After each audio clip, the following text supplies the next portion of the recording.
اللہ الرحمن الرحیم۔ یہ غزوہ کا ذکر غزوہ بدر رمضان المبارک 2 ہجری کو پیش آیا۔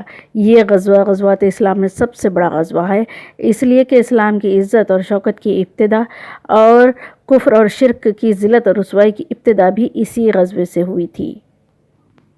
ہوا یہ کہ شروع رمضان میں رسول صلی اللہ علیہ وسلم کو یہ خبر ملی کہ ابو سفیان قریش کے قافلہ تجارت کو لے کر شام سے مکہ واپس لا رہا ہے، جو مال اور اسباب سے بھرا ہوا ہے۔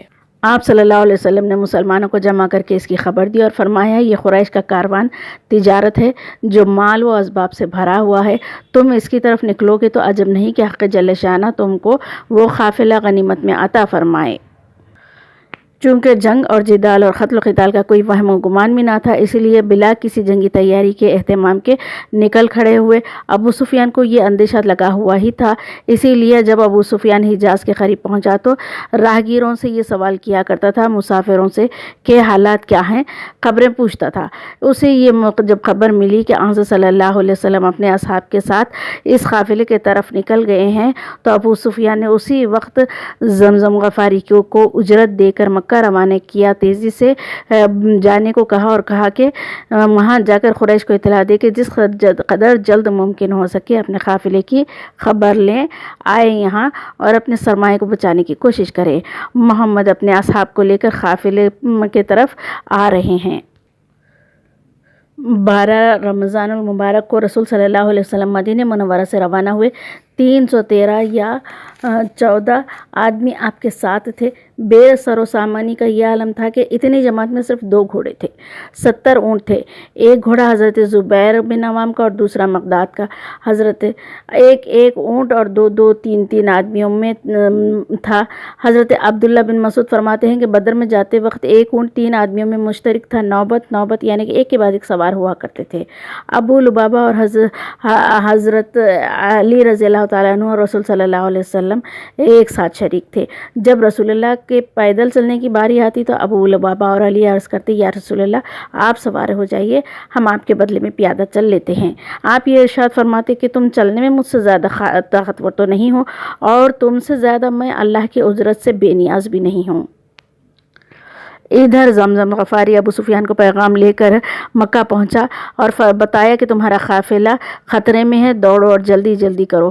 اس خبر کا پہنچنا تھا کہ تمام مکہ میں ہلچل پڑ گئی، اس لیے کہ قریش میں کا کوئی مرد عورت ایسا نہ رہا تھا کہ جس نے اپنی پوری پونجی اور سرمایہ اس قافلے میں لگایا نہ ہو، یعنی کہ سب کا سرمایہ لگا ہوا تھا۔ اس خبر کے سنتے ہی تمام مکہ میں جوش پھیل گیا۔ 1000 آدمی پورے سامان حرب کے ساتھ نکل کھڑے ہوئے۔ ابو جہل کی سرداری میں یہ لشکر نکل کھڑا ہوا۔ اسی بارے میں آیت شریفہ نازل ہوئی ہے کہ اے مسلمانوں، تم ان کافروں کی طرح مت ہو جانا جو اپنے گھروں سے اتراتے ہوئے اپنی قوت شوکت دکھلاتے ہوئے نکلے۔ اللہ رب العزت فرمائے ہیں یہ کلام پاک میں ان کے بارے میں۔ حضور صلی اللہ علیہ وسلم کو قریش کے قافلے کے نکلنے کی اطلاع ملی۔ صحابہ سے مشورہ کیے، حضرات صحابہ جان نثاری کی تقریریں کرنے لگے۔ مقام روحہ سے چل کر جب آپ مقام صفرہ پر پہنچے تو بس اور عدی نے آ کر آپ کو قریش کی روانگی کی اطلاع دے دی۔ اس وقت آپ کے مہاجرین انصار مشورے کے لیے جمع فرمائے، قریش کی اس شان سے روانگی کی خبر دی، یعنی کہ وہ یہاں آ رہے ہیں۔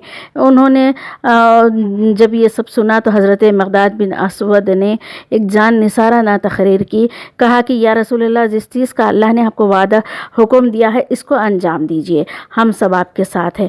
خدا کی قسم، ہم بنی اسرائیل کی طرح یہ ہرگز نہ کہیں گے کہ اے موسیٰ تم اور تمہارا رب جا کر لڑو، ہم یہیں بیٹھیں گے۔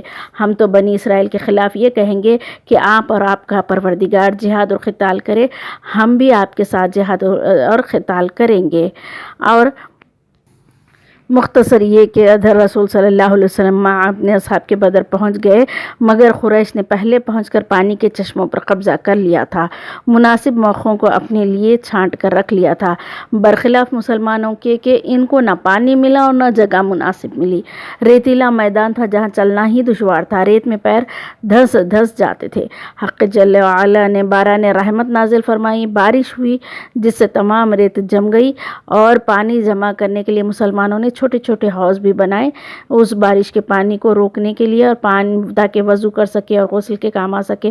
سورہ انفال میں حق تعالی شانہ نے اس احسان کو ذکر فرمایا۔ ترجمہ یہ ہے کہ اور اللہ تعالیٰ تم پر آسمان سے پانی برسا رہا تھا تاکہ تم کو پاک کر دے اور تم سے شیطان کی گندگی کو دور کر دے تاکہ تمہارے دلوں کو مضبوط کرے اور تمہارے قدموں کو جما دے۔ یہ پانی اگرچہ مسلمانوں نے اپنی ضرورت کے لیے جمع کیا تھا مگر نبی کریم صلی اللہ علیہ وسلم نے اپنے دشمنوں اور خون کے پیاسوں کو بھی اس میں سے پینے کی برابر اجازت دی۔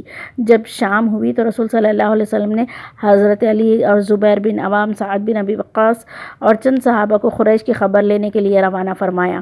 اتفاق سے ان کے 2 غلام ہاتھ آ گئے، ان کو وہ پکڑ کر لائے اور ان سے سوال کیا احوال کے بارے میں۔ آپ صلی اللہ علیہ وسلم نے ان آدمیوں سے پوچھا کہ تمہاری تعداد کتنی ہے؟ غلاموں نے کہا ہم کو ان کی مکمل تعداد کا علم نہیں ہے۔ آپ نے فرمایا روزانہ کھانے کے لیے کتنے اونٹ ذبح کرتے ہو؟ جواب دیا کہ ایک دن 9 اور ایک دن 10۔ آپ نے فرمایا یعنی 1000 اور 900 کے درمیان ان کی تعداد ہے۔ جب صبح ہوئی تو حضرت صلی اللہ علیہ وسلم نے لڑائی کے لیے تیاری کی اور سعید بن معاذ کی رائے سے آپ کے لیے قیام کے لیے ایک ٹیلے پر ایک چھپر بنایا گیا۔ یہ چھپر ایک ایسے بلند ٹیلے پر بنایا گیا جس پر کھڑے ہو کر تمام میدان کارزار نظر آتا تھا۔ آپ صلی اللہ علیہ وسلم اور آپ کے یار غار رفیق جان نثار صدیق ابوبکر صدیق اس عرش یعنی اس چھپر میں داخل ہو گئے اور 2 رکعت نماز ادا فرمائی، اور صدیق انصار اور سعد بن معاذ چھپر کے دروازے پر تلوار لے کر ٹھہر گئے نگرانی کے لیے۔ طلوع فجر ہوتے ہی آپ صلی اللہ علیہ وسلم نے یہ آواز دی الصلاۃ عباد اللہ، اے اللہ کے بندو نماز کا وقت آ گیا۔ آواز کا سننا تھا کہ سب جمع ہو گئے۔ آپ نے ایک درخت کی جڑ میں کھڑے ہو کر سب کو نماز پڑھائی، نماز سے فارغ ہو کر اللہ کی راہ میں جان بازی سرفروشی کی ترغیب دی۔ بعد میں آپ نے اصحاب کی صفوں کو سیدھا کیا، ادھر کفار کی صفیں تیار ہو رہی تھی۔ ماہ رمضان المبارک کی 17 تاریخ ہے، جمعے کا روز ہے کہ ایک طرف سے حق کی جماعت دوسری طرف سے باطل کی جماعت میدان فرقان کی طرف بڑھ رہی تھی۔ قریش جب مطمئن ہو گئے تو جنگ کا آغاز سے پہلے عامر بن وہب جہمی کو مسلمانوں کی جماعت کا اندازہ لینے کے لیے بھیجا۔ وہ اندازہ لگا کر واپس آئے اور کہا کہ کم و بیش 300 آدمی ہیں مسلمانوں میں، لیکن مجھ کو ذرا مہلت دو کہ دیکھ آؤں کہ مسلمانوں کی مدد کے لیے کہیں اور کوئی جماعت تو نہیں ہے۔ وہ چکر لگائے، واپس آ کر کہہ دیا کہ کہیں کوئی اور جماعت نہیں ہے، اور کہا کہ اے گروہ قریش، میں یہ دیکھتا ہوں کہ مدینے کے یہ لوگ اپنی قوم کے ساتھ تلواروں کے ساتھ آئے ہیں۔ خدا کی قسم میں یہ دیکھتا ہوں کہ ان لوگوں میں سے ہر ایک جب تک اپنے مقابل کو نہ مار ڈالے اس وقت تک ہرگز نہ مرے گا۔ پس اگر ہمارے آدمی بھی انہی کے برابر مارے گئے تو پھر زندگی کا لطف ہی کیا رہا؟ سوچ سمجھ کر رائے قائم کر لو۔ یعنی کہ وہ یہ کہہ رہا تھا کہ جنگ کرنا فائدہ مند نہ ہوگا۔ حکیم بن حزام نے کہا کہ بات تو بالکل درست ہے۔ وہ اٹھ کر عتبہ کے پاس گیا اور کہا کہ اے ابو الولید، آپ قریش کے سردار ہیں اور بڑے بھی ہیں، کیا آپ کو یہ پسند نہیں کہ ہمیشہ خیر اور بھلائی کے ساتھ آپ کا ذکر ہوتا رہے، آپ کو یاد کیا جاتا رہے؟ یعنی یہ کہ انہیں مشورہ دیا کہ یہ جنگ سے روکنے کے لیے آپ پہل کریں، جنگ کو رکا دیں۔ عتبہ نے کہا کیا بات ہے؟ حکیم نے کہا کہ لوگوں کو لوٹا کر لے چلو، عمر بن حضرمی کا خون بہا لینے کے لیے جو یہاں پر جمع ہو رہے ہو۔ عتبہ نے کہا کہ میں عمر بن حضرمی کا میں خود خون بہا معاف کرتا ہوں، دیت کا میں ذمہ دار ہوں، لیکن ابو جہل سے بھی میں مشورہ کر لوں۔ یہ کہہ کر اٹھا اور خود آواز لگائی اور تقریر کیا۔ میدان کارزار میں عتبہ کی تقریر ہوئی اور اس نے کہا کہ اے گروہ قریش، واللہ تم کو محمد اور ان کے اصحاب سے جنگ کر کے کوئی فائدہ نہ ہوگا، یہ سب تمہارے رشتہ دار ہی ہیں، نتیجہ یہ ہوگا کہ تم اپنے باپ، بھائی، چچیرے بھائیوں کے ہی قتل کرتے ہوئے رہ جاؤ گے۔ محمد اور عرب کو چھوڑ دو، اگر عرب نے محمد کو ختم کر دیا تو تمہاری مراد پوری ہو جائے گی، اگر اللہ نے ان کو غلبہ دے دیا محمد کو تو پھر تمہارے لیے یہ بھی عزت کی بات ہوگی کیونکہ تمہاری ہی قوم کے ہے۔ دیکھو میری نصیحت کو رد نہ کرو، مجھے بے وقوف نہ سمجھو۔ حکیم بن حزام کی یہ بات سن کر ابو جہل بہت ناراض ہوا، بہت بھڑک اٹھا غصے میں، اور یہ کہا کہ عتبہ اس لیے بھی لڑائی سے جان چھڑانا چاہتا ہے کہ اس کا بیٹا ابو حذیفہ مسلمان ہے تاکہ اس کو کوئی تکلیف نہ ہو، یہ وہ اس لیے کر رہا ہے۔ ابو جہل لوگوں کو اکسانے لگا اور ابن حضرمی کے خون کا ذکر کر کے لوگوں کو جوش دلانے لگا، اور وہ جو ہے سو حالانکہ اس کا اصل مقصد تھا کہ قریش مکہ سے نکلے تھے، وہ کاروان تجارت کی حفاظت کے لیے آئے تھے۔ جب وہ کاروان بچ کر نکل گیا، واپس چلے گیا، تو اس لیے لوگ اس جنگ پر آمادہ نہ ہو رہے تھے، واپسی کا مطالبہ کر رہے تھے، لیکن کسی طرح ابو جہل چاہتا تھا کہ مسلمانوں کو ختم کر دیا جائے۔ ابو جہل کی طعنہ آمیز گفتگو کی وجہ سے عتبہ ہتھیار سجا کر جنگ کے لیے تیار ہو گیا۔ گروہ مشرکین میں سب سے پہلے عتبہ بن ربیع ہی اپنے بھائی شیبہ بن ربیع اور اپنے بیٹے ولید کو لے کر میدان میں آیا اور للکار کر مبارزہ اور مقابلے کے لیے طلب کیا۔ اسلام کے لشکر میں سے 3 مقابلے کے لیے نکل آئے۔ عتبہ نے پوچھا کہ تم کون ہیں؟ ان لوگوں نے کہا ہم انصار کی ایک جماعت ہے۔ تو اس نے کہا کہ ہم تمہیں نہیں پہچانتے، یعنی تم سے ہمارا کوئی کام نہیں، اور وہ چاہتا تھا کہ مہاجرین یعنی مکہ کے لوگوں میں ہی سے جو مسلمان ہیں وہ آ جائیں۔ رسول اللہ صلی اللہ علیہ وسلم نے انصار کو حکم دیا کہ صف قتال کی طرف واپس آ جائے۔ حضرت علی، حضرت حمزہ، حضرت عبیدہ بن حارث کو نام بنام لے کر نکلنے کا ارشاد فرمائے رسول اللہ۔ جب یہ تینوں آگے بڑھے، حضرت علی اور حضرت حمزہ نے تو اپنے اپنے مقابل کو ایک ایک ہی بار میں کام تمام کر دیے۔ عبیدہ رضی اللہ تعالیٰ عنہ خود بھی زخمی ہو گئے اور اپنے مقابل کو بھی زخمی کر دیا۔ آخر حضرت علی اور حمزہ اپنے مقابل کو ختم کرنے کے بعد ان کی مدد کو پہنچے اور اس طرح عتبہ کا بھی کام تمام کر دیا۔ عبیدہ رضی اللہ تعالیٰ عنہ کی پنڈلی کی ہڈی سے خون جاری ہو گیا۔ اب عبیدہ رضی اللہ تعالیٰ عنہ واپس آئے اور رسول صلی اللہ علیہ وسلم سے دریافت کیا کہ کیا میں شہید ہوں؟ آپ نے فرمایا ہاں۔ اس پر عبیدہ نے کہا کہ کاش ابو طالب زندہ ہوتے تو یقین کرتے کہ ان کا ایک شعر تھا۔ اس شعر کا مطلب یہ ہے کہ اس وقت دشمنوں کے ہم حوالے محمد صلی اللہ علیہ وسلم کو حوالے کر سکتے ہیں جب ہم سب ان سے پہلے قتل کر دی جائیں اور اپنے بیٹے بیویوں سے بے خبر ہو جائیں۔ یعنی ان کا اس شعر کو پڑھ کر وہ بہت خوش ہو گئے کہ میں رسول صلی اللہ علیہ وسلم کے اور دین کی حفاظت میں شہادت حاصل کروں گا۔ عتبہ اور شیبہ کے قتل کے بعد میدان بہت گرم ہو گیا۔ حضرت صلی اللہ علیہ وسلم چھپر سے برآمد ہوئے، صحابہ کی صفوں کو سیدھا کیا، پھر ابو بکر صدیق کو ساتھ لیے چھپر میں واپس تشریف لے گئے۔ سعد بن معاذ تلوار لے کر چھپر کے دروازے پر کھڑے ہوئے۔ حضور صلی اللہ علیہ وسلم جب اپنے اصحاب اور احباب کی قلت، بے سر و سامانی اور دشمنوں کی کثرت اور قوت کو دیکھے تو نماز کے لیے کھڑے ہو گئے، 2 رکعت نماز پڑھی اور دعا میں مشغول ہو گئے، اور بہت گڑ گڑاتے ہوئے دعائیں کرتے جا رہے ہیں کہ اے اللہ تو رحم فرما، اے اللہ تو نے مجھ سے وعدہ کیا ہے اس کو پورا فرما، اے اللہ اگر مسلمانوں کی یہ جماعت ہلاک ہو گئی تو پھر زمین میں تیری عبادت کرنے والے کوئی نہ ہوگا۔ اس لیے یہ رسول صلی اللہ علیہ وسلم بار بار دعا کر رہے تھے۔ یہ دعائیں تھی، دیکھیے کہ نبی کریم صلی اللہ علیہ وسلم خاتم الانبیاء ہیں اور یہ امت آخری تھی۔ اگر خدا نخواستہ اس وقت یہ لوگ ہلاک ہو جاتے تو پھر زمین میں کوئی عبادت کرنے والا ہی نہ ہوتا۔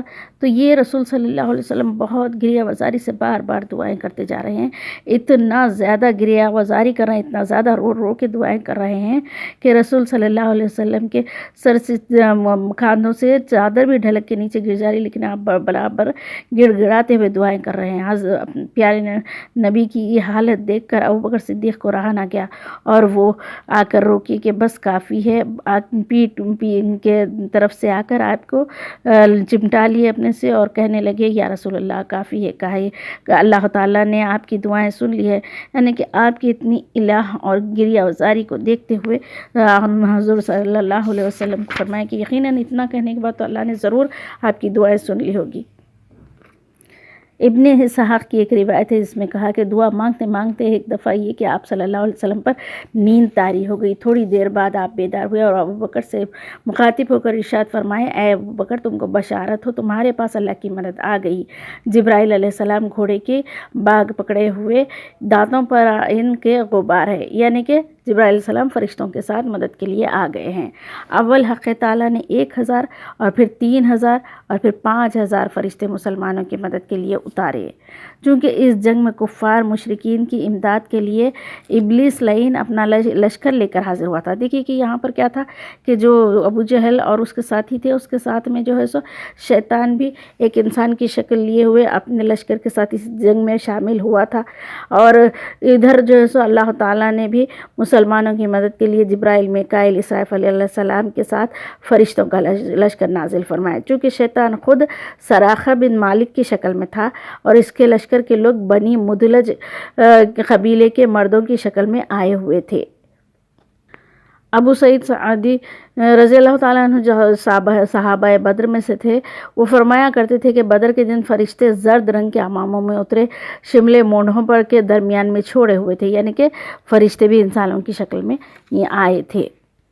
جس طرح حق تعالی شیطان کو دلوں میں وسوسے ڈالنے کی قدرت دی ہے، اسی طرح فرشتوں کو بھی دلوں میں نیک باتیں ڈالنے کی قدرت عطا فرمائی ہے۔ اللہ تعالیٰ کی انعام ہوا مسلمانوں پر، فرشتوں کو ان کا مددگار بنا کر بھیجے، کافروں کے دلوں میں مسلمانوں کا رعب ڈال دیے۔ اور یہ کہ ایک حدیث شریف میں صحیح مسلم میں اپنے عباس سے روایت ہے کہ ایک مسلمان مرد ایک مشرک کے پیچھے دوڑا، اوپر سے ایک کوڑا اور سوار کی آواز سنائی دی کہ اے ہیزوم آگے بڑھ۔ اس کے بعد جو اس مشرک پر نظر پڑی تو دیکھتے کیا ہے کہ مشرک زمین پر چت پڑا ہوا ہے اور اس کی ناک اور چہرہ کوڑے کے ضرب سے پھٹ کر نیلا ہو گیا۔ اس طرح انصار نے آ کر یہ تمام واقعات رسول اللہ سے بیان کیے تو آپ نے سن کر فرمایا تم سچ کہہ رہے ہو۔ یہ تیسرا جو تھا وہ آسمان کی طرف سے مدد تھی، یعنی کہ وہ فرشتے تھے جو اس کو مار دیے۔ سہل بن حنیف سے بھی ایک روایت ہے کہ بدر کے دن ہم نے دیکھا کہ ہمیں کا کوئی بھی شخص جب مشرک کی طرف اشارہ کرتا یعنی کہ مارنے کے لیے ہاتھ اٹھاتا تو اس سے پہلے کہ ہماری تلوار اس تک پہنچتی اس کا سر کٹ کر زمین پر گرا ہوا ہوتا۔ ابن عباس کی ایک روایت ہے، وہ مقول ہے کہ فرشتے بدر میں قتال کے لیے یعنی کہ جنگ میں شامل ہوئے، اس کے علاوہ کوئی اور جنگ میں نہیں بلکہ سکون اور طمانینت کے لیے مدد کے لیے فرشتے اترا کرتے تھے، یعنی کہ یہاں پر بذات خود انسان کی شکل میں آئے اور جنگ میں شامل ہوئے۔ چونکہ دیکھیے یہ عالم اسباب ہے، اس لیے حق جل شانہ نے عالم اسباب کی رعایت کے لیے فرشتوں کے لشکر کی صورت میں مسلمانوں کی مدد کے لیے نازل فرمائے، ورنہ ایک ہی فرشتہ کافی ہوتا یا پھر اللہ تعالیٰ کن کہہ دیتے تو ہو جاتا۔ بس اللہ رب العزت کو یہ جو چاہتا ہے وہی فرماتا ہے۔ صحابہ کرام بھی بہت جوش و خروش سے جو ہے سو اس جنگ میں شامل تھے۔ ایک دفعہ یہ کہ رسول صلی اللہ علیہ وسلم اپنے چھپر سے باہر تشریف لائے اور جہاد و قتال کی ترغیب دی اور فرمایا کہ قسم ہے ذات پاک کی جس کے ہاتھ میں محمد کی جان ہے، آج جو شخص صبر و تحمل اور اخلاص اور صدق نیت کے ساتھ اللہ کے دشمنوں سے سینہ سپر ہو کر جہاد کرے گا، پھر اللہ کی راہ میں مارا جائے گا تو پھر اللہ تعالیٰ اس کو ضرور جنت میں داخل فرمائے گا۔ یہ سن کر عمیر بن حمام کے ہاتھ میں اس وقت کھجوریں تھیں جن کو کھا رہے تھے، وہ اس کو پھینک دیے اور جو ہے سو کہنے لگے واہ واہ، میرے اور جنت کے درمیان میں صرف یہی تو فاصلہ رہ گیا، مگر صرف اتنا کہ یہ لوگ مجھ کو قتل کر ڈالے، اور کھجوریں پھینک دی، تلوار لے کر جہاد شروع کیے، یہاں تک کہ شہید ہو گئے۔ عوف بن حارث وہ صحابی، انہوں نے رسول اللہ سے سوال کیا یا رسول اللہ، پروردگار کو بندے کی کون سی چیز خوش کرتی ہے؟ تو آپ نے ارشاد فرمایا یہ کہ بندہ بغیر کسی حفاظتی سامان کے خدا کے دشمن کے خون سے اپنے ہاتھ کو رنگ دینا۔ عوف رضی اللہ تعالیٰ نے یہ سنتے ہی اپنی زرہ اتار کر پھینک دی اور تلوار لے کر قتال شروع کر دی، یہاں تک کہ شہید ہو گئے۔ ادھر کافروں کے لشکر میں عتبہ شیبہ ولید کے قتل ہو جانے کے بعد ابو جہل نے لوگوں کو یہ کہہ کر ہمت اور جرأت دلائی کہ اے لوگو، عتبہ شیبہ اور ولید کے قتل ہونے سے گھبراؤ مت، ان لوگوں نے جلدی سے کام لیا، قسم ہے لات اور عزیٰ کی، ہم اس وقت تک ہرگز واپس نہ ہوں گے جب تک ان لوگوں کو رسیوں سے نہ باندھ لے۔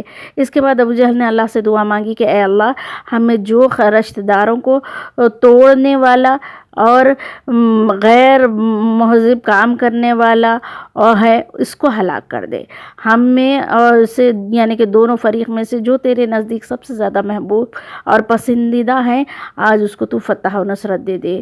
دیکھیے کیسے دعا کر رہا ہے، وہ اپنے آپ کو بہتر سمجھتے ہوئے اس طرح دعا کر رہا۔ ظاہر ہے کہ نبی کریم صلی اللہ علیہ وسلم ہی تو تھے کہ رشتوں کو نہیں توڑتے تھے اور بہترین امور کرتے تھے کہ ایسے کام جس سے کسی کو تکلیف نہیں پہنچتی، وہ بھی رسول اللہ ہی تھے، اور پھر رسول اللہ کے نزدیک بھی سب سے محبوب رسول صلی اللہ علیہ وسلم ہی ہے، تو اس کی دعا کیا تھی کہ اپنے آپ کو بہتر سمجھتا تھا، اس لیے اس طرح دعا کیا۔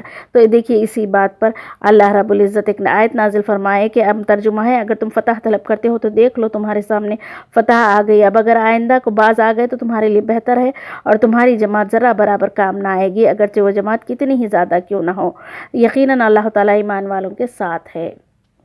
بعد میں آن صلی اللہ علیہ وسلم نے جبرائیل کے اشارے سے ایک مٹھی بھر مٹی لیے اور مشرکین کے چہروں پر پھینک دی۔ صحابہ کو حکم دیا کہ کافروں پر حملہ کر دو۔ مشرکین میں کوئی بھی شخص ایسا نہیں تھا کہ جس کی آنکھ، ناک، منہ میں یہ مٹی نہ پہنچی ہو۔ خدا ہی کو معلوم ہے کہ اس مٹی میں کیا تاثیر تھی کہ اس کے پھینکتے ہی دشمن بھاگ اٹھے۔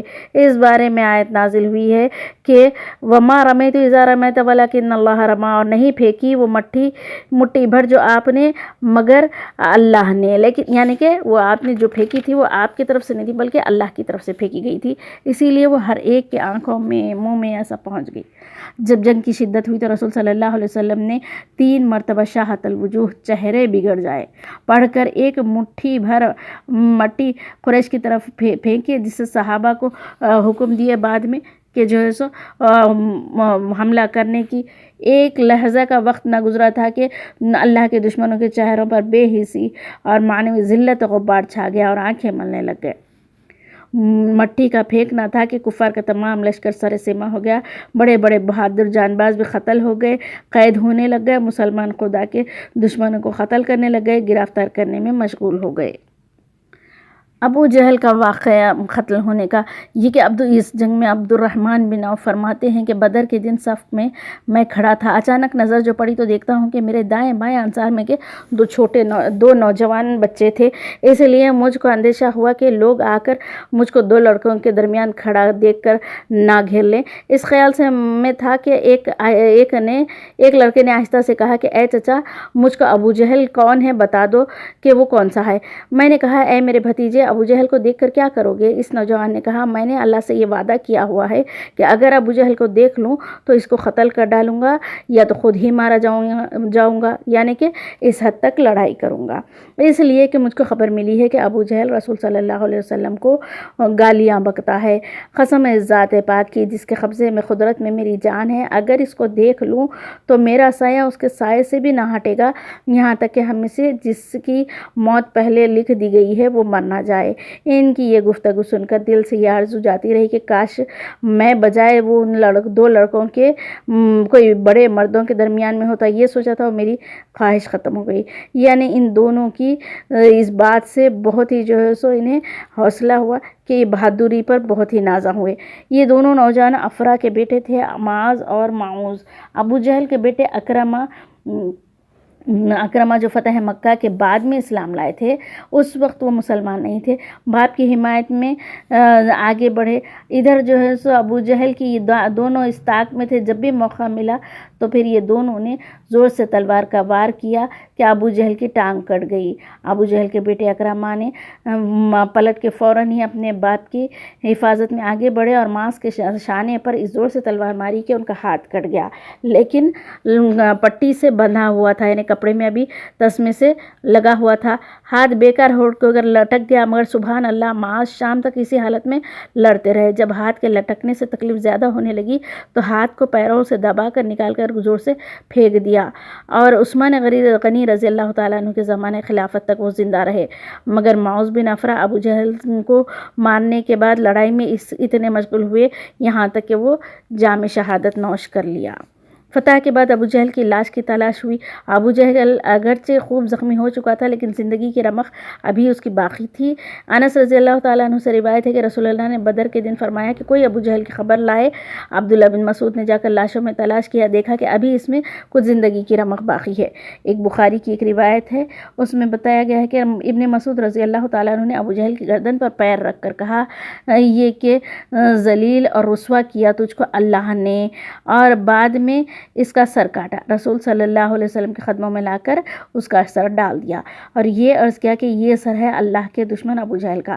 آپ صلی اللہ علیہ وسلم نے فرمایا ہاں یقیناً قسم ہے اس خدا کی جس کے سوا کوئی معبود نہیں، یہ ابو جہل ہی کا سر ہے۔ ابن مسعود فرماتے ہیں کہ بعد میں جب میں نے اس کا سر قلم کیا تھا اور لے کر آپ صلی اللہ علیہ وسلم کی خدمت میں حاضر ہوا تھا تو یا رسول اللہ یہ اللہ کے دشمن ابو جہل کا سر ہے، اس بات کی پیغام پہنچایا تو آپ صلی اللہ علیہ وسلم نے کہا کہ اللہ اکبر، اور فرمایا کہ یہ میری اور میری امت کا فرعون تھا اور جس کا شر اور فتنہ موسیٰ علیہ السلام کے فرعون کے شر سے بھی زیادہ تھا۔ موسیٰ علیہ السلام کے فرعون نے تو مرتے وقت ایمان کا کلمہ پڑھا تھا، مگر اس امت کے اس فرعون نے مرتے وقت بھی کفر اور تکبر کی بات ہی کی۔ الحمدللہ فتح مبین کے ساتھ لڑائی کا خاتمہ ہوا۔ قریش کے 70 آدمی قتل ہو گئے، 70 گرفتار ہوئے۔ مقتولین کی لاشوں کے متعلق رسول اللہ بدر کے کنویں میں ڈالنے کا حکم دے دیے، مگر امیہ بن خلف کی لاش اس قدر پھول گئی تھی کہ اس کو وہیں دفنا دیا گیا۔ 24 سردار قریش کی لاشوں کے متعلق ایک نہایت ہی ناپاک گندے کنویں میں ڈال دینے کا حکم ہو گیا۔ کنویں میں جو ڈالے گئے وہ سرداران کفار تھے اور باقی مقتولین کو دوسری جگہ دفن کروا دیا گیا۔ اور آپ صلی اللہ علیہ وسلم کی عادت شریفہ تھی کہ جب بھی آپ کسی قوم پر فتح پا لیتے تو 3 دن وہاں قیام فرماتے اور اس کے بعد نکلتے۔ بخاری کی روایت ہے، ابن اسحاق کی روایت میں، کہ اس قدر اور اضافہ ہو کہ رسول صلی اللہ علیہ وسلم جب انہیں مقتولین کو سرداران قریش کو گڑھے میں کنویں میں ڈالا جا رہا تھا تو آپ صلی اللہ علیہ وسلم نے کہا کہ اے گڑھے والو، تم اپنے نبی کے حق میں بہت برا قبیلہ تھے۔ تم نے مجھ کو جھٹلایا، لوگوں نے میری تصدیق کی۔ تم نے مجھ کو نکالا، لوگوں نے ٹھکانہ دیا۔ تم نے مجھ سے جنگ کیا اور لوگوں نے میری مدد کی۔ امین تھا میں، تم خائن بتائے، اور صادق تھا میں، تم نے کاذب کہا۔ اللہ تم کو بری جزا دے۔ بخاری اور مسلم کی یہ روایت ہے۔